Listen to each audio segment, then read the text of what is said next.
Everyone's complaining about the new Facebook settings. They don't like this, they don't like that. And everyone can see every move you make.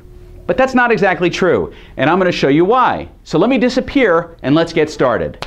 Okay, so let's start with subscriptions. First, you got to click on your profile, and then here on the left-hand side you see subscriptions. Click on that, and you'll notice right away you can choose to allow subscribers or not allow subscribers. So let's say you choose to allow subscribers. Now you can control who comments on your public updates. See, this feature isn't on by default, it's off by default. Therefore, people can't see your every move.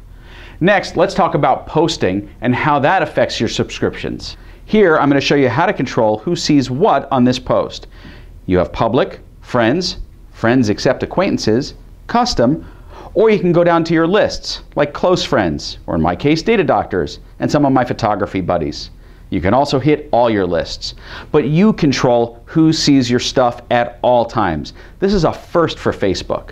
Don't believe your friends. Don't run for the hills. You don't have to hide your kids or your wife. But if after all these changes are said and done, you're still not happy with Facebook, you can always opt out.